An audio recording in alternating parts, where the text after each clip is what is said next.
This is Kina with Complex PTSD Recovery, and today I have another guest that I'm going to be interviewing, Justin Sunseri, and we are going to be talking about polyvagal theory. For those of you who aren't familiar with it, actually the first episode of my podcast was about this. Polyvagal theory describes the way that our nervous system responds and perceives danger or safety, and how that influences our emotional and mental states. And I found Justin's work online the other day when I was looking into polyvagal theory and wanted to ask him some questions. So before we jump in, I'm just going to let him introduce himself. I'm Justin Sunseri.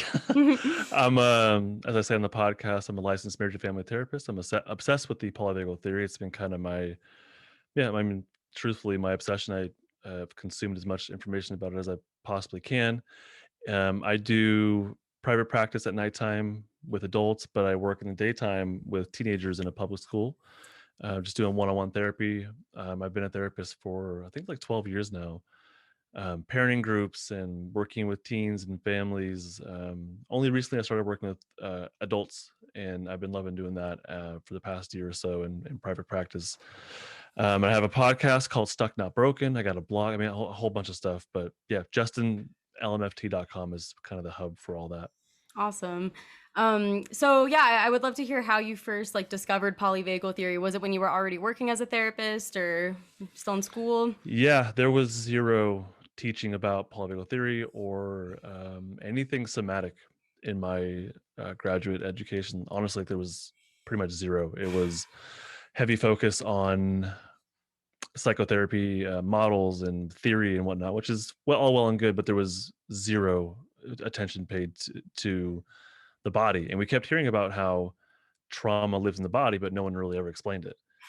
And there was one summer, so I worked for a school district, like I said, and there was one summer I was working with somebody who had heavy history of trauma. And to say they had CPTSD is probably pretty accurate.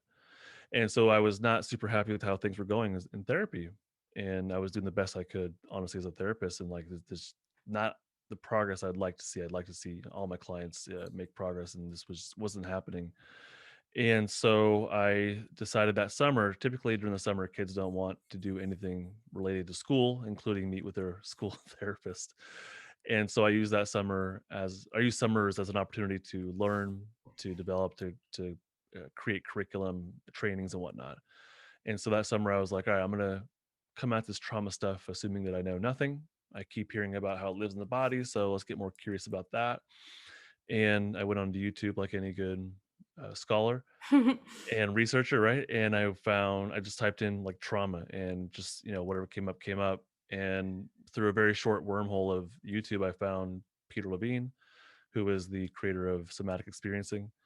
And I saw his videos and saw him working with a couple of different people. And I'm like, oh, can we swear on this or no? Yeah, go for it. I'm like, this is bullshit. I don't believe Yeah. this. That was like my honest reaction, was like, nah, bullshit, no. Yeah. And because he did some pretty incredible things, and the framework of it kind of made sense, but I just wasn't buying into it. And I suspended my disbelief. 'Cause again, I was assuming I knew nothing. And I'm like, okay, maybe there's something here. And I just kind of kept pursuing that and buying into it. And then that brought me to a lecture from Dr. Stephen Porges, who created the polyvagal theory. And that was a deeper drill down into the biological aspect of it, the brainstem stuff, the autonomic nervous system. And that was complex but understandable enough for me. And I understood enough to be like, there's more here. And I really just did this deep dive that summer as hard as I could, and learned and read. And I'm a slow reader, so I spent a lot of time reading and just consuming his lectures and his interviews, and trying to figure this out in a way that I could reword it, because I knew it'd be important in my own development, but also just as a member of a public school and my class. Like, I have to be able to take this information and reword it in a way that's going to make sense to anybody. So that's kind of where it came from, was being stuck on a client, like as far as how therapy was going, and then just being open to new ideas. Yeah. Um, yeah, I think that's like a pretty typical experience for a lot of therapists and social workers, is really very little to no education on the somatic aspects of trauma and mental health. And Yeah. so therefore very little exposure to that for most clients in therapy too. So I Yeah. definitely hope that this will become more mainstream because I think it's really revolutionary for a lot of people. I think it is, and I'm hearing from students here and there that just reach out to me that they are hearing about polyvagal theory in classes. It's not super common, I don't think, but if It's if not, happening. it is. Yeah, and if not polyvagal, there's some sort of somatic awareness coming into the classroom Yeah. for the master's level classroom. So I think it's happening. I Yeah. wish I had gotten it, but I honestly learned better in trial by fire and um, identifying where I'm have an obstacle and then figuring out, okay, what am I doing wrong? What am I not getting? So I learned better from that anyways. I think Yeah. if a teacher had taught me it, I probably would have been more resistant to it, more Yeah. resistant to it. I'm the same way. Yeah, so how do you feel like it's changed your practice since you've learned about this piece of things? How does that change the way you approach clients and It's trauma? it's fundamentally changed everything I think about my life and seeing myself and not just as a therapist, but just myself and seeing myself as a more whole human being, so it's not just I'm not just these collection of words in my brain that kind of float around or emotions that I have, but there are things underneath all these things that are in my biology, and I can feel them. I can actually feel these things activating on the polyvagal ladder from Deb Dana, and so it's fundamentally changed how I view myself and how I view myself in the therapy room, but also seeing a client. I can identify now where they're kind of at on that polyvagal ladder, and to identify if they're in the shutdown state or the flight fight state or the safety state. And we might go into all these things, but it now gives me this a new paradigm, but also this pathway. Like I can see where they're at and where we need to end up, more or less. And there's now a pathway, a predictable pathway of how we can get there. So my Yeah. job now is to help them to regulate through something called co-regulation, and also help them learn self-regulation skills and whatnot as well. But I can see that pathway now. There's a map. It's a roadmap basically. You were talking about how polyvagal theory kind of helped you feel more like whole as a person, Yeah. and I think that that reconnection between the mind and the body is something that a lot of people really struggle with, and that Yeah. a lot of times traditional top-down therapies can almost like reinforce people's habits to be kind of stuck in that like rumination Yeah. and like and I'm speaking from personal experience with that too, because before I even tried to become a therapist, I was in therapy as a client for 15 years, starting when I was very young. And I was always the type of person who was very analytical and obsessive, and Yeah. was much more comfortable with that than being like in my body or in my emotions. And I Yeah. never had a therapist who challenged that or who helped me access a different way to process or heal. It was all very much like really getting into that analytical space with me. And then I would have a lot of Yeah. therapists say, "Oh, you're so smart. You understand yourself so well." And I would go home and be like, "Well, I still feel terrible." So Yeah. it was really counterproductive for me. And I know that's not everyone's experience, but yeah, I don't think it's uncommon though. yeah, I yeah, I really don't think that's uncommon. I think therapists, we are traditionally trained in the headspace, like like I said before, the modalities and the theories, and we do pretty well in there. And maybe it's a comfort space for a therapist to kind of exist in that area, right? And so when these stories come in therapy, we can stay in the stories. We can stay in gaining quote unquote insight. I mean, putting together puzzle pieces of, oh, this is from the past and this happened currently, and do you see how these things are connected? And we that's fun for us, right? yeah, But it's not necessarily helpful. That's not necessarily helpful. And I hear from my clients who are like, yeah, we did a lot of insight stuff and I connected some pieces, but I didn't change. Nothing changed. right, And so the mind body thing is, well, there's a lot more going on that just we're not paying attention to. yeah, And I think human beings in general have gotten exceptionally good at distracting themselves from all the body stuff, the bottom up kind of stuff. Like we are obsessed with entertainment incessantly and with distractions and ignoring our own pain, right? And that has a function to it, but we've gotten so good at that I think as a species as a whole, we've really, in large part, lost connection with a huge aspect of what it's like to exist moment to moment.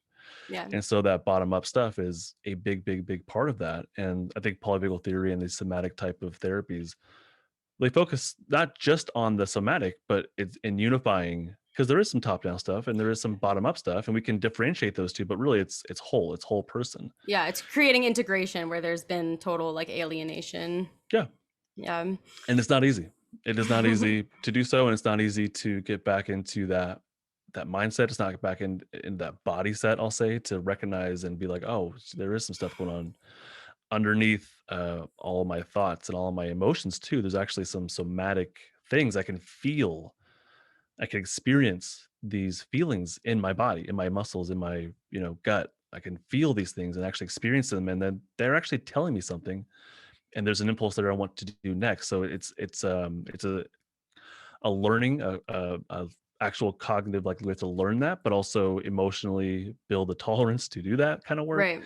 and then really come into the present moment and be with that, and then feel the like, okay, what does my body want to do next? Because there's something going on that is probably been stuck for a very long time. Yeah.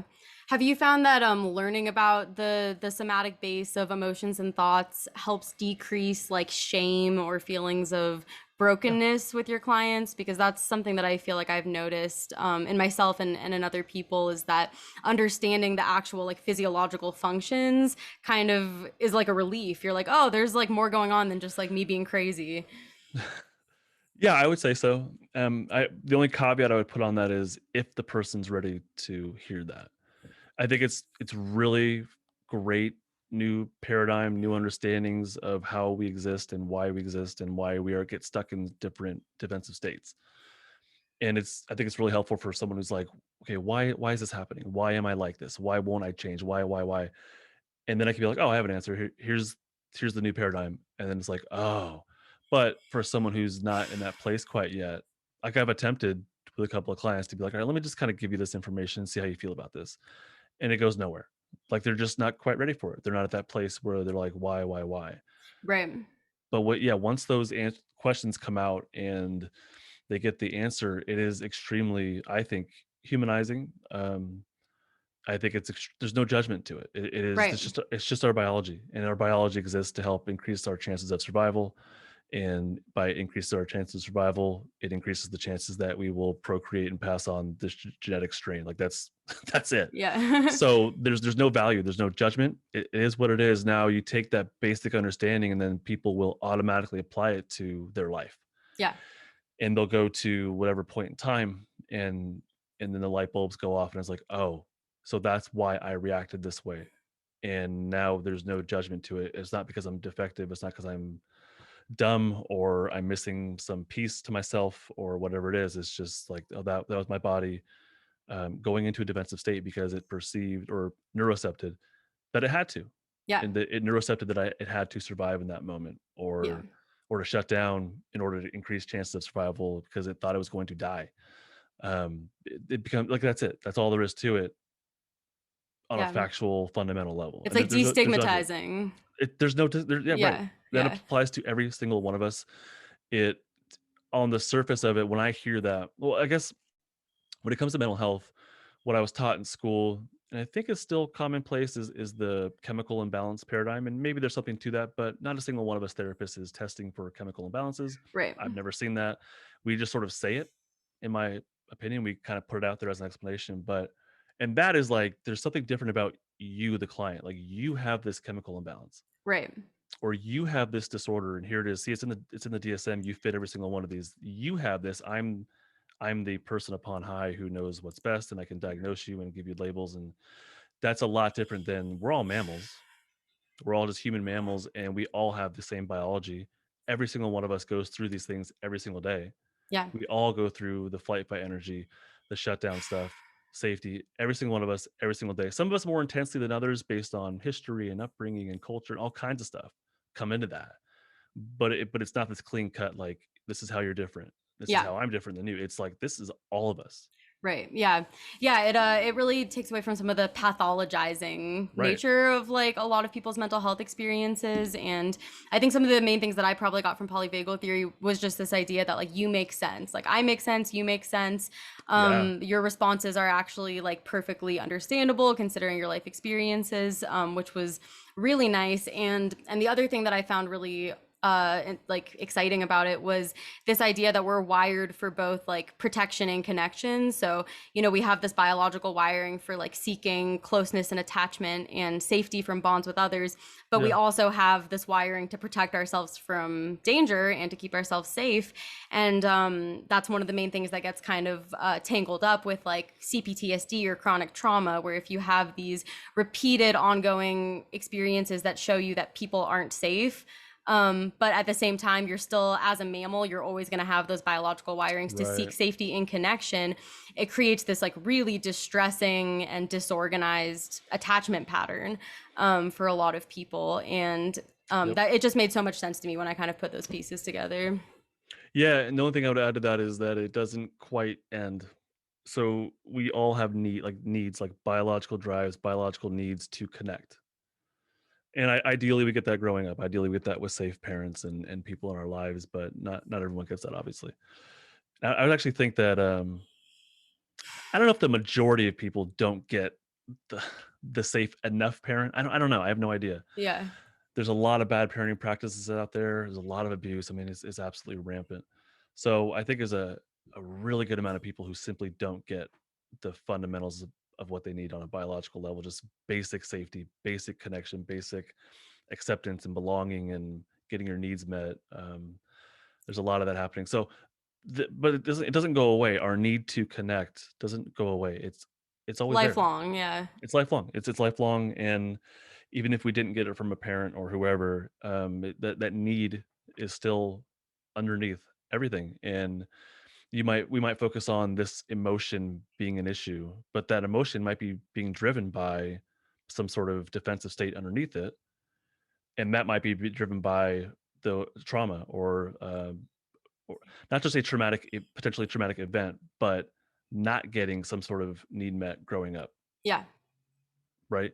So, but it doesn't go away. That exists within every single one of us at every moment, and we are always our biology is always seeking connection. Yeah. Whether we recognize that and feel it and allow it to happen, it's there. That compulsion to seek connection with other human beings or other mammals Right. is always there. Yeah. Yeah. Yeah, I really love the name of your podcast, Stuck Not Broken, because that is one of the things that I think is super consistent with, with CPTSD is being stuck in a defensive state and losing access to your ventral vagal, like your safe and connected state. And so, people get used to with CPTSD just living in a constant state of like hyper arousal or shut down for, months or years, to Yeah. the point where they might not even have a memory or an anchor for what it feels like to be safe and connected. They're Right. used to living in a world that just really does feel dangerous all the time. And I think, the ways that that happens also manifest in a lot of the mental health issues that people deal with. Like you see, depression or anxiety, and understanding kind of the somatic roots of that, Yeah. like, just someone who's living in kind of a shut down depressive state. And I know a lot of people, one of the things that Pete Walker, who is also a licensed therapist, says about CPTSD is that people with CPTSD tend to get diagnosed with like 10 different things when they're seeking Right. treatment, because it manifests in all these different Yeah. ways. And I have CPTSD, and I can count off like 8 diagnoses that I got before the age of 18, and Yep. none of them apply anymore to me, Yep. since Yep. since kind of healing my trauma on a deeper level. Yeah. So yeah, can you talk a little bit more about that idea of kind of getting stuck in one of those states and kind of what that Yeah. looks like? Well, it looks like kind of what you laid out there. I agree with you. There's working with kids and teenagers and families for years now. You can have 3, 4, 5 therapists that see the same case and conceptualize it in different ways and have different diagnostic labels that they would say. And I would see that in treatment teams that people would they would use different diagnostic labels. Like they would say, "This kid has ADHD," and someone else would say, "No, no, it's bipolar disorder," and somebody else would say, "No, no, it's blah blah blah." And I would always look at and be like, this kid's just kind of stuck in their development. Like they have the potential to continue to grow. I don't know what I struggle with buying into the diagnosis. I get that diagnosis has a place. I get it, but when it comes down to it, I'm like, this kid's just they're stuck in their development. That's Right. how I see things. Not just a kid, but adults as well. We just get stuck along the way. And what I would see is that when I just do some really fundamental basic therapy things, And even with like severe kids, if I just give them validation and recognition for them as a human being and take them seriously, like at least in session, I could see them start to develop and they would grow and in little bits and pieces calm down. Those ADHD behaviors in session when they got those basic human things, therapeutic things, it didn't look like ADHD to me anymore. I'm like, well, why? What happened? Like, where did this behavior go? Like, I would see some fundamental, and then with parenting groups, I would teach parents to do just basic things like say I love you every day in some way that feels true for you. Praise, give them, utilize positive consequences. These kind of things, like just do fundamental basic things. And parents would tell me, especially with saying "I love you," that they just started doing that. They would see some huge turnarounds, like just from having simple connections back in place. That the behaviors that they would see before that we would label with all kinds of labels, all of a sudden it's like they just kind of started changing. We started expressing love. We started playing. I listened to their feelings, and things started to change. And not, I'm not talking about like simple, like I'm talking about like serious behavioral issues. We'll call it behavioral issues, Right. and really severe family. What do you want? Dysfunction. I'll say dysfunction. Like things would change because they were just kind of stuck in their development. And once they get these basic needs met, emotional needs as well, they started to develop. That's what I would see over and over and over again. And once I learned about polyvagal theory, it's like, oh, that's why. Right. Like they're just sort of stuck in a defensive state. Their autonomic nervous system is primed for defense and not for social engagement. Yeah. So to ask them to sit down in class and use their cognitive skills and listen and learn and retain information, it's a huge ask. It's just not going to happen. Likewise, getting along with siblings is, we can still expect it, but now I see like, oh, they're in a defensive state. Their body, due to whatever, growing up, whatever their conditions were like, their body's primed to run away. I'm not going to expect them to sit down and or to be able to have a safe hug with their sibling or somebody else. Like I just that I see like that's why they simply Yeah. cannot do these things, at least in a genuine way. So it was just I always saw things as a matter of being stuck. More like I felt it, Yeah. Yeah. and then once I learned it, it's like, oh, those are the words, those are the concepts for the things that I've just kind of felt, and Yeah. now it makes a lot more sense. Yeah, and I think a lot of people have that sense in themselves too that they're like stuck. And since I post a lot about like the nervous system and polyvagal theory and stuff, and so I got like comments from people online, and one of the things that I see people ask a lot is like, okay, so like I'm totally stuck in a flight state. I've just been stuck in flight forever, or like I'm always just bouncing back and forth between like Yeah, flight and freeze.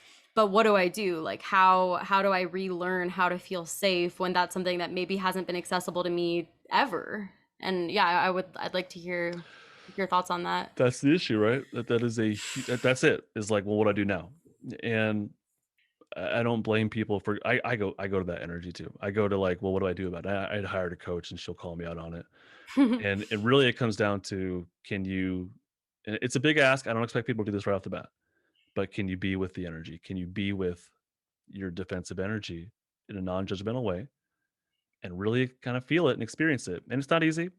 If this is the first time someone's hearing this, I do not expect them to go sit and meditate and feel all that stuff and to be cured. That's not the way it's going to work.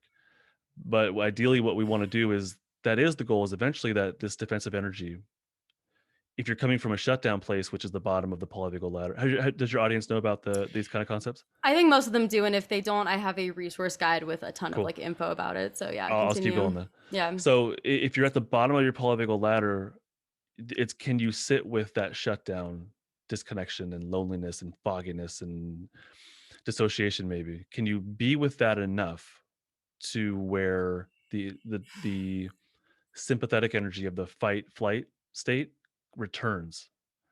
Once you can mindfully attune to the biology, like once whatever state you're in, that's when the autonomic nervous system can start to re-regulate. So from shutdown into your sympathetic state, it's going to be a return of this sympathetic energy, and it's going to feel really intense. Yeah. It might feel like anger or irritability, or even rage. It's going to feel really intense. So it's a big ask. And the more important thing, rather than jumping straight to feeling all the stuff, I would encourage people to begin to tap into their capacity to feel connection and safety and trust. It's there. It can happen. Yeah. So it's possible. And I have a course. It's called Building Safety Anchors. That's what it's for, right? So it's there. It's like, what in the day just day to day, what brings you a little bit of say it could be a texture. Like it could be something that you just hold in my office right now. You can see the lighting behind me. Like I like these dim lights. I feel safe. When I have the main light on, it's overwhelming. It's like a glaring bright thing, right? I'm not in danger, but I know that when I my lights are down like this, I just feel like I can breathe easier. Yeah. Feel more likely to socially connect with somebody. I do. So if space for me, I'm a pretty tall person. I need space. I don't do well in cramped spaces. And I know that if I'm a cramped space, I feel more into flight energy.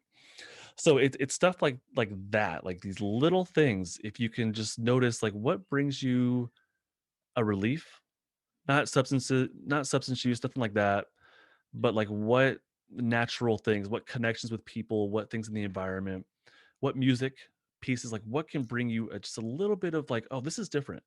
I actually feel kind of safe, or I feel my breathing shifted in a more positive, easier way. Yeah. And when you can do those things and notice them and really just kind of pause and allow yourself to feel it, what you're going to do is actually activate the top of your ladder, the safe and social state, the ventral vagal pathways. You're going to turn those on even for just tiny, tiny amounts. And the more you can do that, you're really going to exercise your capacity to stay in those pathways. Yeah.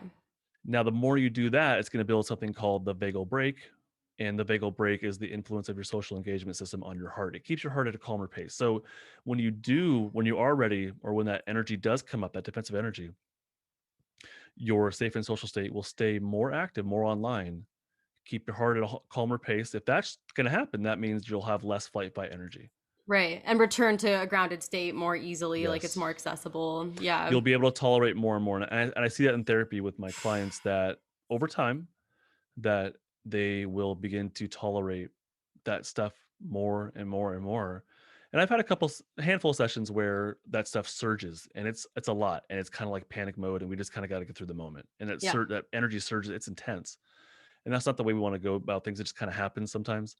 But ideally, we want to do things in little bits and pieces, and that's what I find to be the most helpful is when they build the strength of their vagal brake, their social engagement system, that when the defensive stuff does come up in session, I can say, "Hey, I noticed you got a little bit tense, or you got a little bit, your breathing got more shallow, or something like that." I can kind of point that out and bring their conscious awareness to it.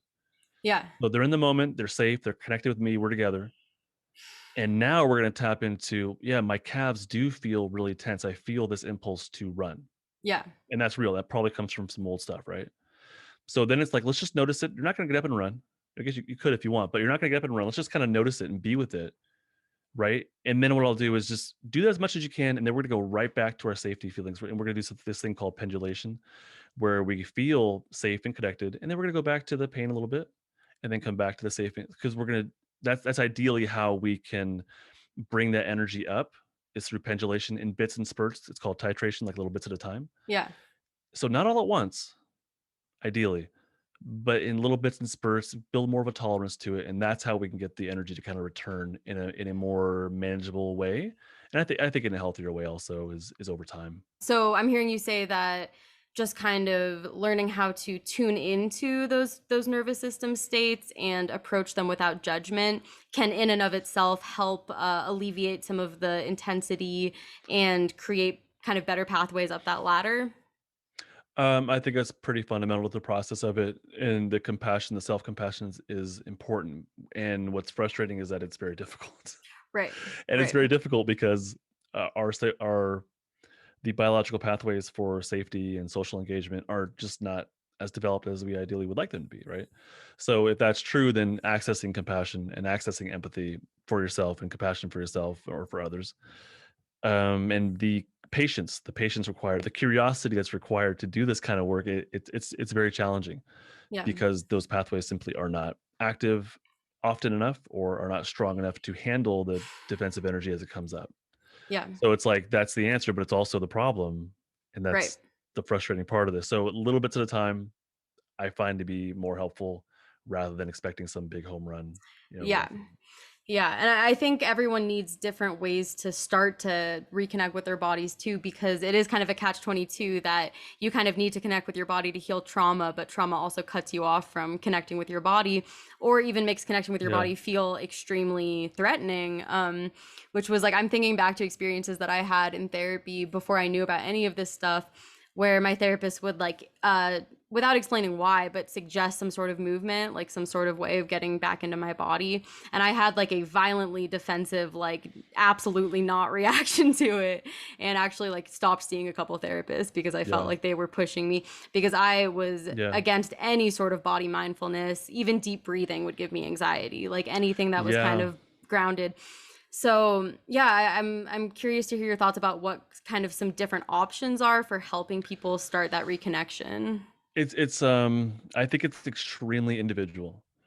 I have a hard time saying, "Well, just do this," or "Take a cold shower," or "Take a deep breath," or I think that it's extremely individual, and I think it's not only individual, but it's individual, and then based on that individual's state of their nervous system in that moment. Right. So, taking a cold shower could be super helpful for someone. Doing that when they're in a very dorsal vagal shutdown, collapsed, dissociated state, I don't know. Maybe it's helpful for the one person. The next person's like, "What? Like, what are you talking about? Like, that's not going to happen. I can't get out of bed." Yeah. But for someone who's in a very sympathetic state, who has got that flight fight energy going, having that cold dose of a shower might be helpful. That state's already kind of active, so that cold hit might not be as it might be more doable. I don't know. If you're in a safe and social state and just kind of feel like playing around and taking a cold shower, it's probably a safe thing to do. It's not going to be an issue. So I have a hard time saying just do this. It's really a very individual thing. I think that there's commonalities that can help us out. I think that co-regulation can be helpful if you have a safe person in your life that can actually give you these cues of safety, of the eye crinkles and like really listening to you and smiling and being able to be with you and your energy. That could be universally helpful. It's I don't know how practical that is for everybody. So there's universal thing. Music, I think, can be extremely helpful in general, but what kind of music and what kind of music per state, Mm-hmm. that's where the individual really has to become curious about themselves. I think that the environment is going to be something that's very universal, but my environment of this like dimly lit place feels good for me, but for you or someone else, they're like, no, I don't want anything even close to darkness. I want lights on. I want TVs on. Right. So it's like you really got to be kind of become curious, like what works for me. And what I'm encouraged to do is people to do so it's not as overwhelming is to break things down into like just music. What kind of music are you pulled towards? And what kind of music not only are you pulled towards, but what kind of music speaks to you and actually helps you feel some relief? So you in a flight fight state, you might be pulled toward hip hop or heavy metal. That's kind of where I go to. Mm-hmm. But if I really want to change my state, I might go to like some oldies. I might listen to Etta James or something like that. Because the vocal prosody, hearing her voice, hearing someone who has a lot of vocal prosody, like the sing-songy quality, Mm-hmm. can help you to it's a neuroception of safety. If someone can have vocal prosody, that means that they're safe. So Hmm. hearing a singer utilize a lot of vocal prosody can actually be a cue of safety versus a heavy metal singer who's like screaming. That's not really safety, but it might speak to your flight fight state. Right. So you could be really curious about like what music am I pulled toward and then what state am I in, and what music actually helps me climb my own polyvagal ladder and feel more safety or have some energy return or some energy discharge. Yeah. And it could also be silence. Like silence, I when I'm in a more of a dorsal place and I just need silence, like I allow myself to sit in silence. Yeah. Yeah. You know? Yeah, no, that's really interesting. I'm thinking about how when I'm in a flight state, I always love really like kind of like angry rap music. Yeah. That's always my go-to. And Yeah. I think was definitely someone who was like constantly stimulating myself because relaxation was actually super uncomfortable for me. So I like to have Yeah. like TV, music, my phone, you know, Yeah. lots of social interaction, but it was very driven by Yeah. that kind of like anxious flight state of like gotta go, because if I like sit down and slow down, I might actually start like connecting with some emotions that I really don't want Right. to Right. connect with. I think it's a really common thing for a lot of people, the kind of needing constant distractions, but I don't want to like slow down and sit down and have to kind of feel that stuff. Yeah, I think that's going to be a common issue for someone who's more in their flight fight energy because their body is prepared to run away or fight. More or less, more or less. So asking them to be still and meditate it's their body's like, you're putting me in danger by immobilizing me. The Right. body wants to move around. Yeah, Yes. yeah, yeah, yeah. Yes. Oh my God. I was just thinking about how I'm like connecting so many things from talking to you. I used to go to yoga classes, and at the end of yoga classes, they do, I forget the pose, but it's the pose where you're just supposed to lay on the ground for like 5 minutes. Yeah, I've heard of that, yeah. Savasana. And everyone would always be like, I love Savasana. It's so relaxing. And I would literally, like, as soon as they were like, it's time for Savasana, I'd be like, and it's time for me to leave. Like, pick up my yoga mat and walk out. And Yeah, people would be like, you should really stay. And I was like, I didn't know why. I had no idea why. I just knew that it felt completely uncomfortable and unsafe to lay on the ground. I also yeah, hated closing my eyes in public. Like, anytime they would ask you to like close yeah, your eyes and meditate, I was like, nope, eyes stay open. Gotta stay yeah. vigilant. Yeah, so doing these prescriptive things of like, do this. I don't know much about yoga, so but like, do this pose or meditate this way. I get the intent, but why can't we meditate with our eyes open? Why can't we meditate while walking? Why can't we just include more? And if you want to call it just be more mindful, that's fine too. So I don't see the usefulness of telling people how to do things exactly. I think it's fine to guide and say, hey, this might be helpful, but for you, it might be a terrible idea. And if you want to make some adjustments to it, go right ahead. And I think walking mindfulness, walking meditation for someone who's in a flight energy, that's might be kind of ideal. But you have to be able, you don't have to. You can do what the hell you want, but ideally, you are able to really feel what it's like to go for a walk while you're in a flight energy and to really feel the experience in your muscles. And that mindfulness can actually help to relieve that stuck energy and get back up to a safe and social state. Yeah. Yeah. So with co-regulation, because this is something that ideally starts with babies and their attachments to their parents, but a lot of people don't receive that co-regulation.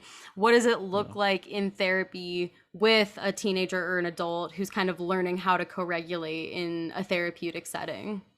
It's a lot of it's modeling. And so with therapists, like we tend to stay in the cognitive, and there's a ton happening that we don't have to say out loud. And so as someone's talking to me, a lot of it is me just being in my genuinely compassionate place and my natural co-regulation come out, my ability to utilize my voice to show that I'm listening, that Yeah. I care, and that I'm with them. If I'm speaking in a very monotone voice, that means I'm in a defensive state. But if I'm able to use like with the sing song, I'm not going to sing for you, but if I use my voice to be more up and down, that vocal prosody, their nervous system will pick up on that. I don't have to say it. I don't have to show them like, "Here, I'm going to talk to you this way." Right. Their nervous system will feel that. It might help to bring some conscious awareness to what helps in the moment, but first and foremost, I'm just going to do it. I'm just going to be that compassionate person as best I can and be in my own safe and social state. And from there, the vocal prosody comes out. And from there, a gentle eye contact happens, and from there, eye squints happen as I'm listening. You'll see my eyes squint, and they'll make these little wrinkles in my eyes, and that's an indication to their nervous system that I'm safe. Because if I wasn't able to do that, that would mean I'm in a defensive state. Yeah. Does that make sense? Yeah. So if another mammal's in a defensive state, their eyes go wide, and that other mammal, so my client, their nervous system's going to pick up on that, and that's going to reinforce their defensive state.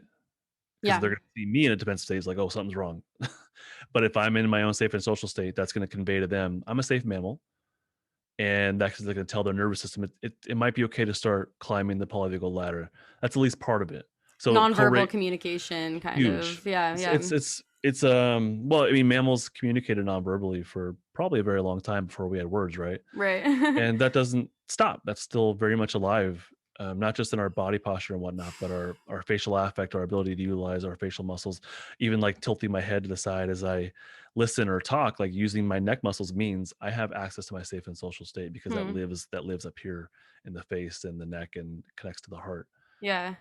So that, yeah, Huh. co-regulation is just I do the best I can to be self-regulated, Yeah. and co-regulation kind of happens naturally from that. Yeah. Now we do want to bring, I think, some level of conscious awareness to it. So I might process with the client how the session went. Did I do a good job listening to you? How did you feel about how I was for you in session to kind of help them bring some processing, some conscious awareness to like, yeah, I did feel listened to, and like what helped you to feel listened to, Yeah. what told you that I was, that I cared about what you had to say. So that kind of stuff can help bring a conscious awareness to put some pieces together that can be helpful and that they can build on. Because if they can identify with me, then in the next relationship, they might be able to recognize, I know what safety feels like because I've had it with Justin. Right. It gives them a So reference. There's a reference it's point for exactly, safety. Yeah. exactly. So we're building the feeling of it. We're building a conscious awareness to how it feels. Yeah. We're building a conscious awareness to my behavior. How do I act that tells you I'm safe? So putting all these reference points in place, now they can go to the outside world and be more likely to be like, the way I feel with this person is substantially different than the way I feel with Justin in the wrong way. Right. Right. So then that's an indication, that's a red flag that we might be on the wrong path. Yeah. Versus when I talk with someone who does listen to me, I feel more similar to when I feel with Justin. And hopefully I'm doing a good job at Right. providing these things and my reference point is accurate. Yeah. But it's an emotional somatic like reference point of what safety feels like, what it looks like. Yeah. Yeah, it really ties into those ideas of like reparative experiences Yeah. and relational healing, which is like Yeah. if you've grown up without having safe connection, you know, you got to start somewhere, and just having a reference Yeah. point for, okay, not everyone is going to make me feel, you know, Yeah. unsafe in the ways that I have felt, can be pretty helpful as just a first step kind of towards those safe connections with other people. Yeah. Do you, Yeah. oh, I sorry. would, oh yeah, I would add to that that there seems to be some. Tell me if you disagree, but there seems to be some sort of shame involved in admitting to yourself, I don't have these safe people in my life, and I am hiring a therapist, or I am buying a course, or I am reading this book, or whatever the hell it is. There doesn't seem to be a lot of pride in that, and I guess I kind of get where people are coming from, but at the same time, you're aware of it and you're actively doing steps to make change. So Yeah. to me, that seems like a pretty awesome thing. It's Yeah. something. It's building those reference points. So I don't know. I don't know if you disagree with that or not, but there seems to be a lot of shame around that. Yeah, no, I do agree. And I think like what's complicated about it is that even if someone does have a number of, you know, loving and safe in the way that these are non-abusive, like treat you well type of connections, you might still not be able to access the feeling of safe connection. And it can create like a feeling of being lonely, or feeling unsafe with people, that can be Yeah. harder to recognize. And I'm speaking from personal experience here as well. Like I have friends that love me, I have like people that love me, but like I don't feel it. I don't feel that Right. feeling of like vulnerability and like safe connection, and I still feel really like alone and uncomfortable connecting with people. And Yeah. I think, yeah, it can be complex in that way, right? Like it's not just based on the Yeah. relationships, but your ability to open yourself up to, you know, like there's Yeah. vulnerability that's needed to even get that connection and co-regulation, and maybe you don't feel comfortable with that to begin with. Vulnerability, I think, feels uncomfortable. It kind of is, and especially if you live in a defensive state, more often than not, then accessing that top of the ladder, safe and social state is going to feel very different. It's going to feel very uncomfortable, and even going from shutdown into your fight energy, that's going to feel uncomfortable because if you live in a state of depletion, all of a sudden having this energy within you is like, what the hell's going on? Like, this is different. It's freaking me out. And the coping skill might be to go right back down into that shutdown state because that's kind of safer or more predictable. We'll say at Yeah. least Yeah. that's comfortable. Maybe is a better word. But something I've noticed with my clients, and I've worked with kids for years. I don't ask anymore, but I used to ask them if because it became so predictable. But I used to ask them if they feel their parents' love, Hmm. and they would always say, "I know my parents love me." And Hmm. I was like, "I know you know it, but do you feel it?" And Yeah. 99% of the time, they would say no, and the only, like, 1% of the time where they wouldn't say no would be where they have a pretty good relationship at home, really solid environment, and they had some sort of external trauma, like, they went through a thing, like a dog attack or something like that, we'll say Right. that. Yeah. But they feel their parents' love, and that's a resource for them. But the vast majority of the kids I've worked with in therapy, I mean, the vast, vast majority will always say, "No, I don't feel it," because there is some sort of work that has to be done there between the parent and the child. Yeah. It's like it's this predictable answer of no, I don't feel it. It's not Yeah. their fault. It's just that the ability to connect with their parent has either been severed or was never developed in the first place or got repeatedly severed maybe. Yeah. And so there's this sort of hole, is that the right word for it, or repair that needs to happen. I'm not trying to put that, but Yeah. there's something that needs to be worked on, right? Yeah. And that constantly I have found to be a predictable potential to come to therapy. Does that make sense? I feel Yeah. like I'm losing my words here. No, I understand. Risk Yeah, factor, we'll say risk factor. kind of that feeling of rupture in the felt Yes. connection and love versus like rational connection and love. Yeah, Yeah. absolutely, yeah. Yeah. I think that's something that is a really huge like part of healing for a lot of people is the transition between knowing something and knowing something in your body. Yeah. And like I'm thinking of a kind of different example, but for like sexual assault survivors, like I know it wasn't my fault versus like I feel it wasn't my fault. Yeah, Or there's a lot of different situations that could apply to. And I've had some absolutely. really cool experiences with people when I was doing therapy with them or when I was a client of like when you can feel that happening, like you can feel it going from like I know it to like, oh, I know it, know Mm. it. And I'm not really sure exactly what creates that shift, but I know it when I see it, and I think it's important. I think, Yeah. well, a big part of understanding that, I think, is the story follow state concept. That's a Deb Dana thing also, Yeah. where the thoughts that we have in our head are gonna match the polyvagal state that we're in, or it's gonna be directly influenced by it. And our thoughts can influence our state as well, but, the polyvagal state that we're in is going to lead to the thoughts that we have in our head. So if you're in a very shut down state, the thoughts in your head are going to be more about how worthless you are. Not that I believe that, but it's going to be a lot worthlessness and emptiness and what's the point and there's no motivation. Helplessness and There you yeah. go. Yeah, yeah, Hmm. yeah. So you can cognitively learn that's nonsense, but your body is still in that shutdown state. So the new thought doesn't match with the polyvagal state. Right. So learning something new isn't enough. Yeah. The reframe can be helpful, or the outright refutation of no, your thoughts are nonsense. Here's the reality of it. You do have value. You like you're a human being. You have value. You Yeah. exist. These feelings are here for a reason. So you can give them all these like new pieces of knowledge or understanding, but it doesn't match the shutdown state. So it Yeah. doesn't really go super far. So when you learn that's kind of the idea. Now, when things begin to shift is when that nervous system has gathered enough cues of safety to begin that ladder climbing, and then those thoughts of, Right. They "I do match have up for the value." first time and it's like, yeah, Yeah, kind of then sink there's in on a yeah, deeper there you go. level. I like Yeah. that. Yeah, exactly. A little motion blur. Perfect. Yeah. Yeah. So then it's like, oh, these things I've heard now they make sense. Yeah. You know what I mean? Yeah. Yeah. Do you work with couples? I never have, and that's something that I don't know, have I maybe once, but I'll say no. I never have. It's something I think would be tons of fun. It just has never come up in my career so far, but I think it's something Yeah. I'd really like to do. Yeah, one thing I was thinking about with the co-regulation piece is that I think in our society there's a lot of actual just societal shame and lack of awareness about the need for co-regulation. Like all you hear about is self-regulation. That's what Yeah, everyone yeah. knows about is self-regulation. Yep. And like I heard about self-regulation when I was a kid, didn't hear about co-regulation until I was doing this research, a couple years ago.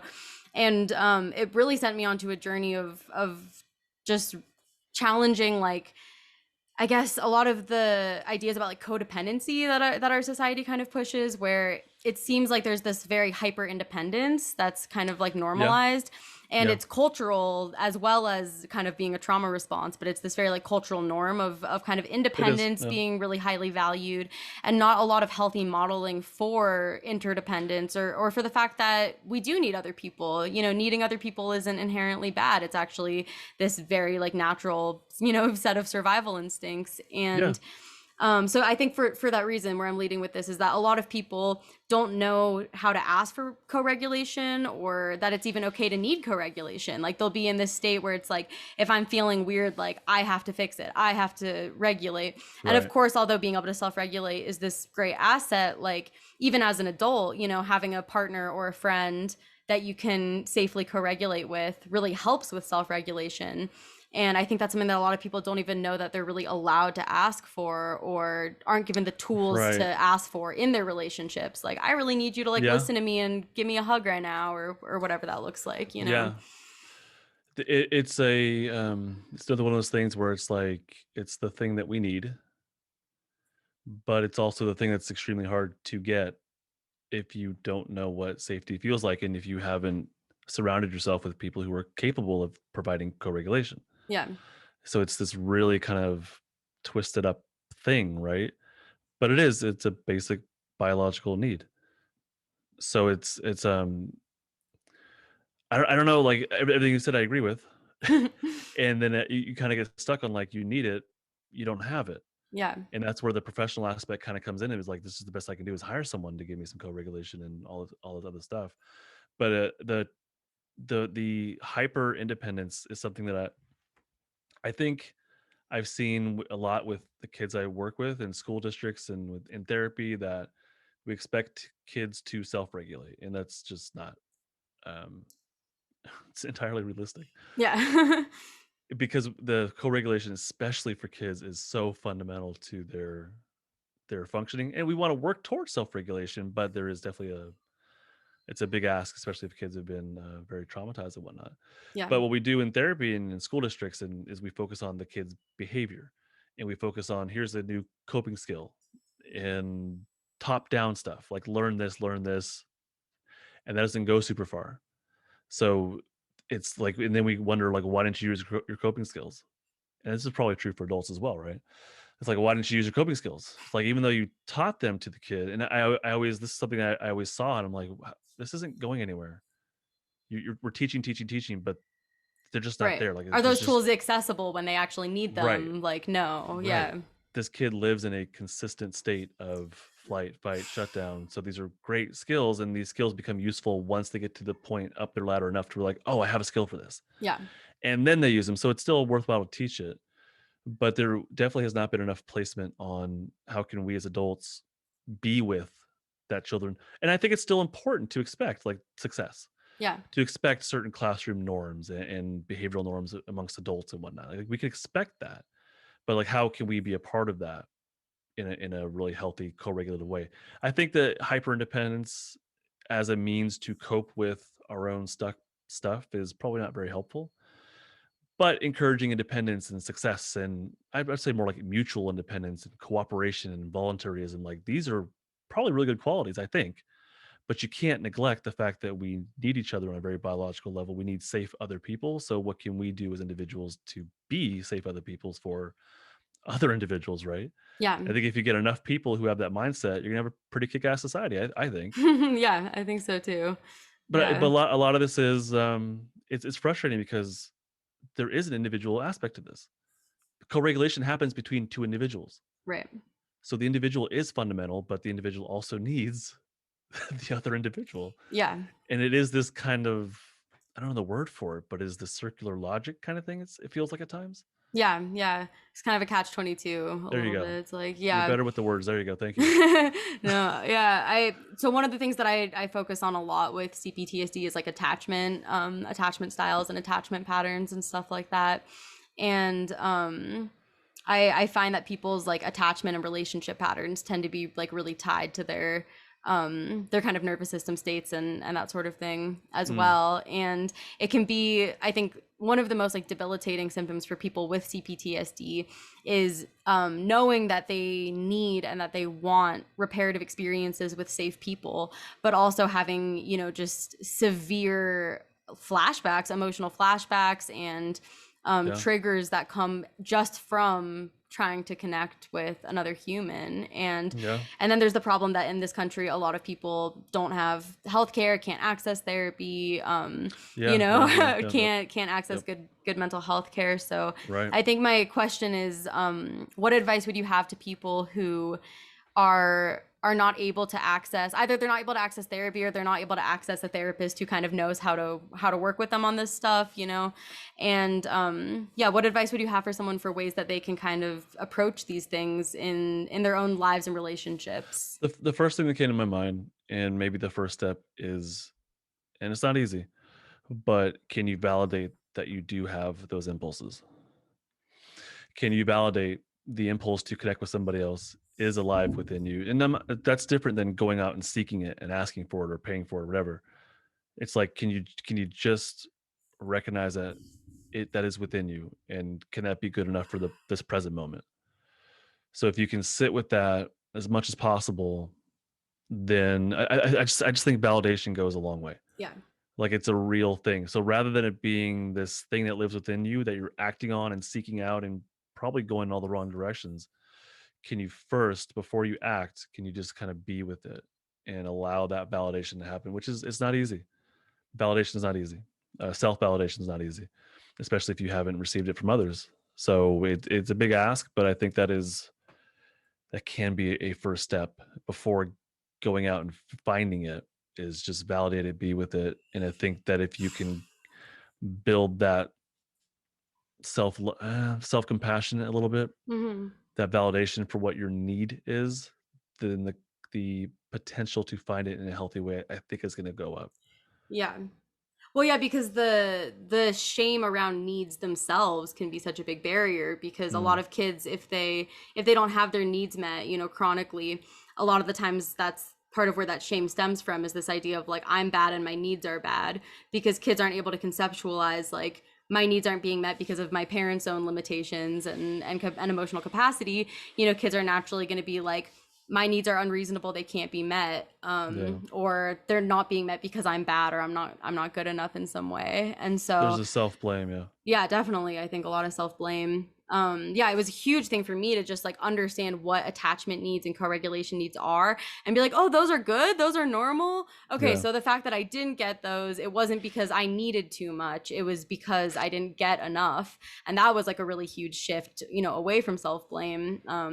Which is why I think, to some extent, just kind of psychoeducation and learning about what attachment needs are, mm, and what co-regulation needs are, can be helpful, to yeah. kind of validate people, be like, oh no, like if you didn't get, this kind of consistent, warm and connected care as a kid, like that was a real loss, and not Yeah, a matter of you needing too much. I agree that psychoeducation can go a long way because it's value free, it's judgment free. It's like this is just the reality of the situation, is that we do need these things, and if we don't get them, it affects us. It affects us later on in life for years and years and years. So yeah, just having that judgment free new education can go a long way. And people say that through the podcast, is just learning about polyvagal theory, just learning about how it applies to their life. It just having those new understandings makes a big difference. Yeah, yeah. Yeah, I was thinking about, like, when you were talking about the self-validation too, that, for trauma, like the perceived safety or danger doesn't just come from outside stimulation, it comes from the internal environment as well, right? Yeah, So people can get triggered by the ways they're thinking and feeling, yeah. or thoughts and feelings that kind of pop up.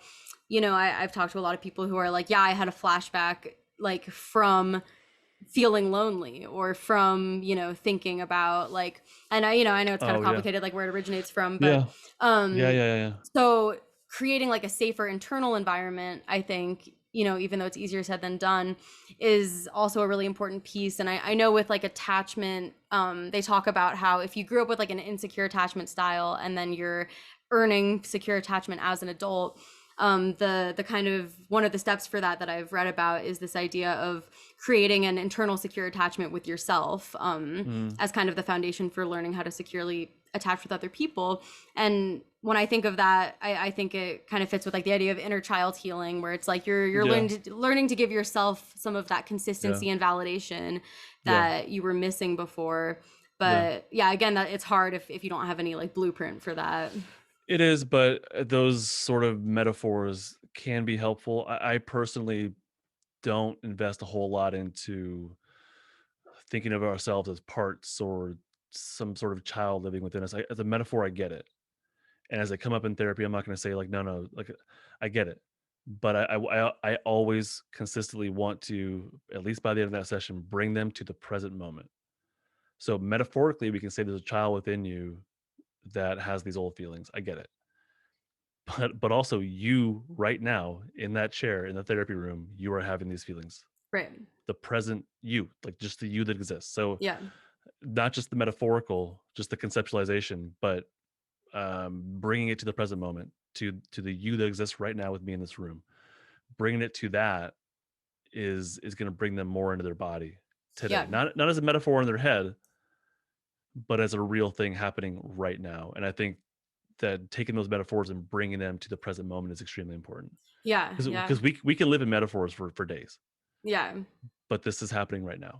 Yeah. I guess I think of the like inner child metaphor as a metaphor for a very real present phenomenon, which is the overwhelming like fear and shame and like panic that comes Yeah. up when you're like, I'm an adult, I know I'm okay rationally, but I'm having this like overwhelming emotional sensation of like helplessness and Yeah, shame, totally. and those sorts of kind of flashbacks to Yeah. like childlike states that come up with CPTSD. 100%. 100%. Yeah, so it's old feelings, and it's real. Like I get it.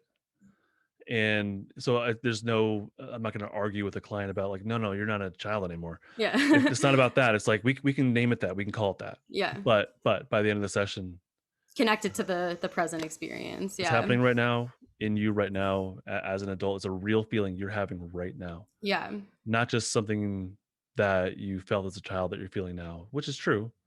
But the adult, like Yeah. you know what I Yeah. mean? I think that the closer we can get to the present moment, the better. Yeah. And with these mental metaphors and whatnot, it to me, my impression is it takes us one step removed from the present moment. It's closer. That's cool. Let's roll with it. But the closer we can get to the present moment, being in the present moment, Yeah. owning our feelings in the present moment, I think the better, because that's where the ladder climbing is going to continue to happen. Metaphors are helpful, Yeah. but to me, it's just like it's a little bit of a layer that we can work toward getting to the present moment, basically. Yeah, yeah. No, that makes sense. I think where I was starting off with that was this idea that like by learning more self-validation and self-compassion, it helps create a more internally safe environment Yeah, where your vagal yeah, brake is going to be strengthened. And so absolutely. it's there's kind of like this, I feel like and that gets a lot easier when you also have a mirror for it. So it's like for me when I began to have like more safe and secure connections with people who I could co-regulate with and who treated me compassionately. And I was also learning about these things and kind of getting like the psychoeducation piece. It also all of a sudden was a lot easier to give myself like more of that validation, Yeah, compassion, and acceptance. And the same way that like with trauma, all of these complex things kind of feed into each other. So kind of the same thing with healing, like all these different dynamics kind of absolutely, started like working together to be like, oh, I'm actually starting to absolutely, kind of feel better. absolutely. So, and with all that complexity, I feel like as a therapist, my job or part of my job is to reduce the amount of complexity. Yeah. And again, the closer we can get to the present moment, I mean, I don't think you can get less complex than just existing in your body in the present moment. So the closest we can get to that, the better. And it's so easy to get wrapped up in the stories and the metaphors and the who did what, and like it's so all that stuff gets so intertangled, and it's the closer we can get to really getting to the true experience that you're having in the room, I think the better. Yeah, yeah, for sure. Cool. Well, thank you so much. I think those are all the questions that I have planned. If you Okay. have anything else that you've thought of or that you'd like to say before we end, the floor is yours. But I think I'm out of prompts. I appreciate you asking me on. Hopefully this was worth your time and your audience will get something out of it. Yeah, um, absolutely. they can find out more about what I do at justinlmft.com. That's kind of the hub for it. And there's a blog and a podcast. I have a course there that helps people to feel more in the present moment. So that's, yeah, justinlmft.com is probably the best spot. And yeah, that's about it. I appreciate Cool. you asking me on. Thank you so much.